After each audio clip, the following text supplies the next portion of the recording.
দর্শক শ্রোতা বন্ধুরা, ডিবেট উইথ রানা চ্যানেলের পক্ষ থেকে আপনাদের সকলকে স্বাগতম ও শুভেচ্ছা।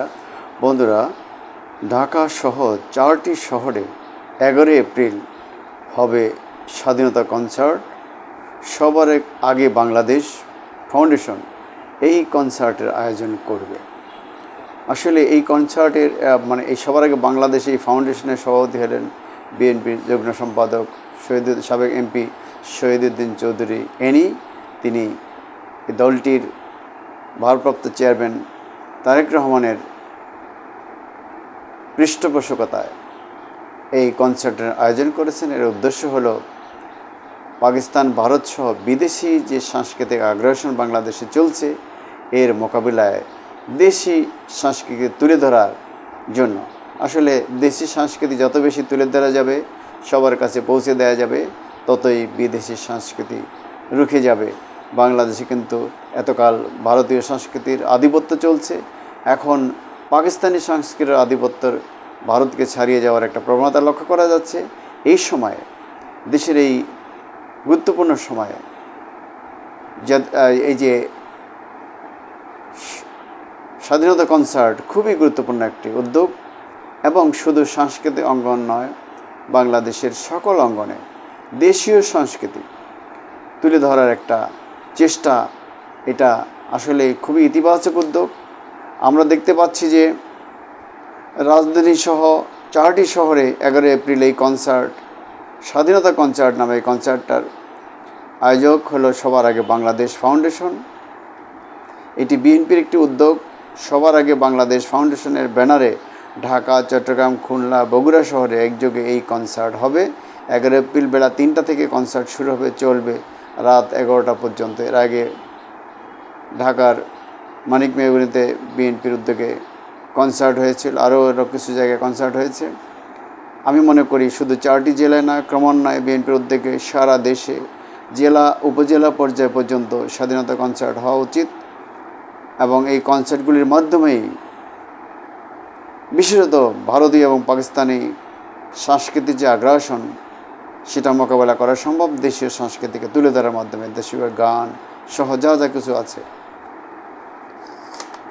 এটা ঢাকার কনসার্ট হবে জাতীয় সংসদ ভবনের সামনে মানিক মিয়া এভিনিউতে।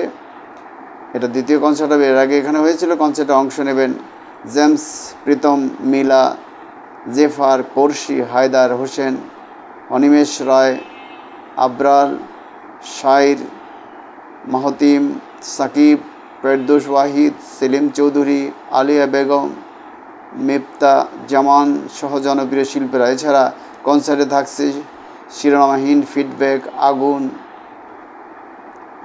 আফটারম্যাথ, আপেক্ষিক এবং পাওয়ার সার্চ ব্যান্ড। চট্টগ্রামের কনসার্ট হবে নগরীর এম.এ. আজিজ স্টেডিয়ামে। কনসার্টে অংশ নেবেন Miles, Souls, Arko, Lalon, Ashes, subconscious, bay of Bengal, মাট্রিকেল, তীরন্দাজ ও নাইট ব্যান্ড। এছাড়া কনসার্টে অংশ নেবেন ইমরান, কুনাল, চিস্তি বাউল,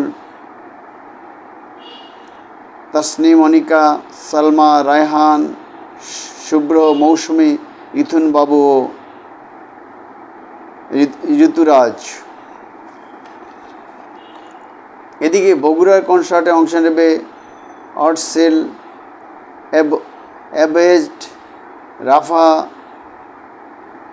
ডিফারেন্ট টাচ, মিজান, এমএনবি, ভাইকিংস এবং বাগধারা ব্যান্ড। এছাড়া কনসার্টে অংশ নেবেন হৃদয় খান, বেবি নাজনীন, খুরশিদ আলম, কনক চাপা, আলমারা মিনু, কর্নিয়া, ইয়ারনিক, লুইপা, কেজেড, রাব্বি, মুত্তাক, হাসিব, রাজীব ও মহিন। খুলনার কনসার্টে অংশ নেবে ওয়ার ফেজ, আরবো ভাইরাস, সোনার বাংলা সার্কাস, কার্নিভেল, বাংলা 5, কুড়েঘর ও বিবর্তন ব্যান্ড। আরও থাকছে আসিফ আকবর, বালাম, তাহসান খান, মনির খান, কণা, নাসির, জয়, শাহরিয়ার, তুন বাউল, বক্সার রহমান, লিজা ও পলাশ। সংবাদ সম্মেলন এ উপলক্ষে আয়োজিত সংবাদ সম্মেলনে সাবেক সংসদ সদস্য এবং বিএনপির যুগ্ম সম্পাদক মহাসচিব এনি